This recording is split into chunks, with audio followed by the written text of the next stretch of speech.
So, students, other than the symbol of Bharat Mata and the various things, the idea of nationalism was also developed by Indian folklores.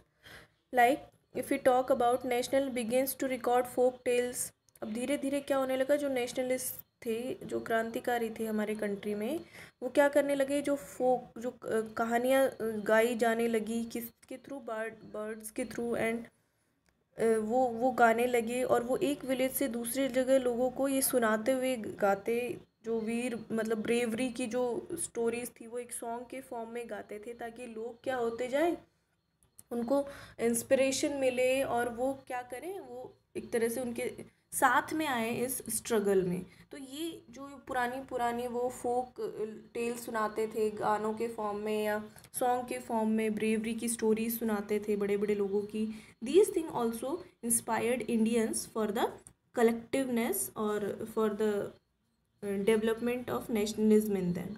Then these tales, they believed, gave a true picture of traditional culture that has been corrupted and damaged by outside forces. बहुत कुछ होता था उन folk tales में, जैसे कि कोई bravery के बारे में होती, कोई पुराने कल्चर और ट्रेडिशन के बारे में होती जो कि ब्रिटिशर्स ने हमारा ख़राब कर दिया था, हमारे ट्रू कल्चर को जो आउटसाइड फोर्सेस ने डैमेज कर दिया था उसके बारे में होती।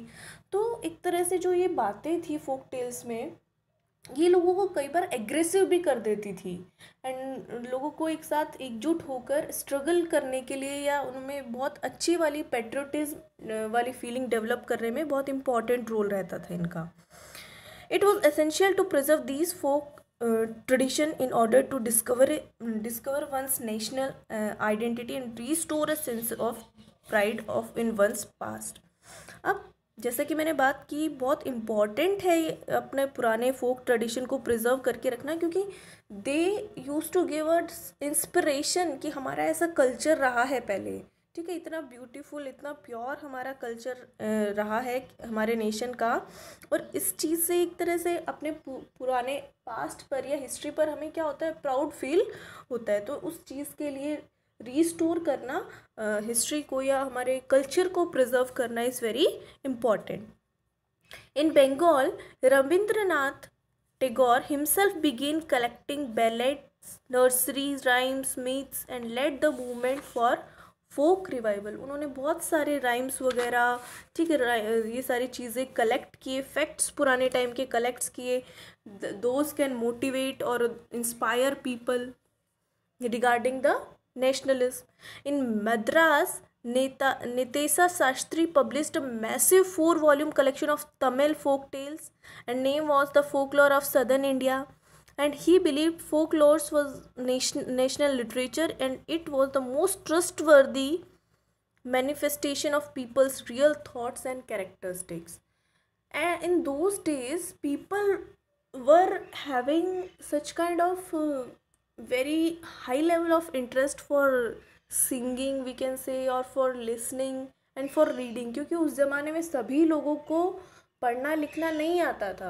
Okay, so there was such kind of culture, if someone is singing something or someone is reading and others are listening, तो people were enjoying this a lot. बहुत कहानी, एक वो दौर था कहानी और किस्सों का, because social media was there not there, electronic media was not there, तो लोगों को यही मिल जाता था, they use to enjoy very much, और it was a big, you can say, step for bringing people together. Next thing, if we talk about, is as the national movement developed, leaders became more and more aware of icons and symbols in unifying people and inspiring them a feeling of nationalism. अब धीरे धीरे क्या हुआ कि लोगों में क्या होने लगा, एक तरह से जैसे जैसे मूवमेंट ये स्प्रेड होने लगे, because people were also doing movements along with these all things. Okay, तो धीरे धीरे लोग एक दूसरे से और ज़्यादा इंस्पायर होने लगे regarding the feeling of nationalism. And during Swadeshi movement in Bengal, what was designed, a tricolour flag, red, green and yellow, was designed. It has 8 what is written, lotuses and representing 8 province of British India, and crescent का मतलब जैसे semi circle type का moon representing Hindus and Muslims. So this is very important कि स्वदेशी movement के time Bengal में क्या हुआ, ट्राई कलर फ्लैग डिज़ाइन हुआ. Try colour, the colours were rich green and yellow, and it has 8 lotuses which were representing 8 province of British India, and a crescent moon representing Hindus and Muslims. And by 1921 Gandhi ji has designed the Swaraj flag. It was again a tricolor, red, green and white, and had a spinning wheel in the center representing Gandhian ideal of self help. Carrying the flag, holding aloft during marches, became a symbol of defiance. Okay, defiance, boldness, और we can say refusal, defending something, इस चीज़ का वो symbol रहा जब भी movement में अपने साथ में उसको रखते थे. whenever he used to march from one place to another, if you will see the Dandi march videos on net, you will see he was having one flag with him. After that, another means of creating a feeling of nationalism was through interpretation of history. This is very important. At bigger level, we have seen three aspects. First one was based on the image of Bharat Mata, how it helped in creating nationalist feeling. Second was the folklores, fiction and stories, folk tales, how they created the feeling of nationalism. And third one is the reinterpretation of history also created feeling of nationalism among individuals. Like by the end of 19th century, many Indians began feeling that to instill a sense of pride in nation and Indian history had to be thought about differently. लोगों को जब folk tales वगैरह सुने तो लोगों को अपने history के बारे में और ज़्यादा पता चला, and they started developing a sense of pride for their history. उनको अपने हिस्ट्री पर एक सेंस ऑफ प्राइड फील हुआ और उनका एक अलग ही नज़रिया बन गया regarding the Indian history. And the British saw Indians backward and primitive you know, old fashion. Okay, here तो ब्रिटिशर्स को हमेशा लगता था कि इंडियन बहुत बैकवर्ड है, प्रिमिटिव है, and they are incapable of governing themselves.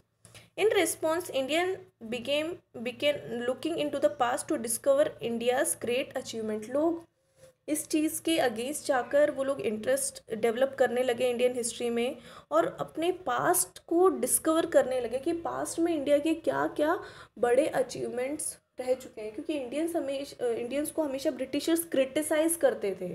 Okay, they were very insulting to Indian people. So इन्होंने क्या किया, अपने पास्ट के अचीवमेंट्स को डिस्कवर करना शुरू किया. And they wrote about the glorious developments in ancient times when art, architecture and science, maths, religion, culture, law and philosophy had flourished in India.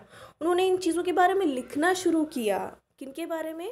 जो इंडिया का आर्ट था, कल्चर था, architecture था, even science, math, religion, culture, law, philosophy, trade, इन सब subjects पर उन्होंने देखा कि बहुत कुछ सक्सेस अचीव कर चुके हैं हम इन टॉपिक्स पर. And this glorious time was followed by a history of decline when India was colonised. और धीरे धीरे फिर क्या हुआ, जब ब्रिटेन ने इंडिया को अपनी कॉलोनी बना लिया तो यही सारी चीज़ें हमारी क्या होती चली गई, डिक्रीज होती चली गई. यहाँ हम इन टॉपिक्स पर, इन सब्जेक्ट्स पर डिक्लाइन होने लगे. These nationalist histories urge the readers to take pride in India's great achievements in the past and struggle to change the miserable conditions of life under British rule. उनको लोगों को बहुत motivate किया अपने past को, अपने हिस्ट्री को discover करने के बाद, जानने के बाद कि हमने इतना कुछ अचीव किया था, तो it is the right time to again bring the same situation. फिर से ये सारे सब्जेक्ट्स पर हमें काम करना है.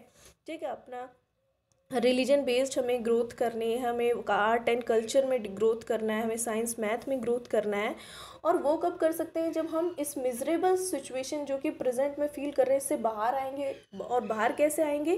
When we will collectively struggle with Britishers. And these efforts to unify people were not without problems. ऐसा नहीं था कि बहुत आसान था इस ऐसे सर्कमस्टेंसेस में लोगों को एक साथ लाना.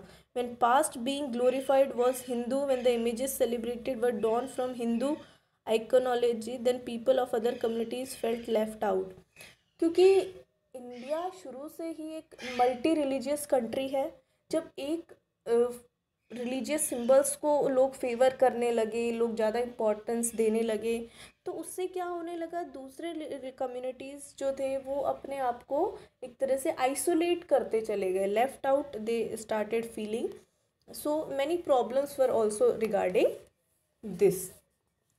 So in conclusion, if we are talking about, we will see that the growing anger against the colonial government was thus bringing together various groups. So this is the very important, we can say, collective struggle. क्योंकि जब लोगों को गुस्सा आया, लोग collectively क्या करने लगे, स्ट्रगल करने लगे ब्रिटिशर्स के अगेंस्ट में।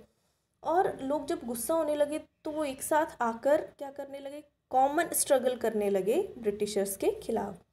The Congress under the leadership of Mahatma Gandhi tried to channel people into organised movement for independence. जो महात्मा गांधी थे, उन्होंने कोशिश की लोगों की प्रॉब्लम्स को फाइंड आउट करने का अपने लेवल पर, या जिस लेवल तक वो जा सकते थे। He tried to solve those issues and such movements, and by such a movement the nationalists tried to form the national unity. Diverse groups and classes participated in movements with varied aspirations and expectations. Like हमने पढ़ा था, स्वराज का मतलब अलग अलग group के लिए अलग अलग था। and their problems were wide ranging. Freedom from colonial rule also meant difference to things to different people. Like plantation workers के लिए अलग था। okay, सबकी दिक्कतें बहुत अलग अलग थी, सबका जो फ्रीडम का नज़रिया था that was different. And Congress continuously attempted to resolve different issues and ensure that demand of one group did not alienate other. और कांग्रेस ने बहुत ऐसा किया भी, टाइम टाइम पर एफर्ट्स किए to resolve such differences which were forming from one community to another, and they have also ensured that demands of one group cannot alienate or isolate another group. And this is precisely why the unity within the movement often broke up. अब यही एक reason था कि कई बार क्या हो जाता है, यूनिटी जो थी हमारे कंट्री की वो ब्रोकअप हो जाती थी, because when we used to start caring about that particular group, the another group used to angry or isolate itself. Such kind of problems were there.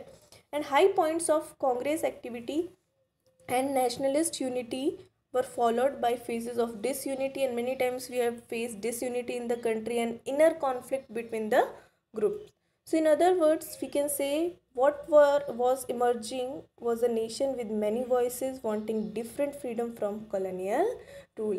हमारे कंट्री में अलग अलग सोशल ग्रुप्स को अलग अलग तरह का फ्रीडम चाहिए था ब्रिटिशर्स के साथ. This is the summary.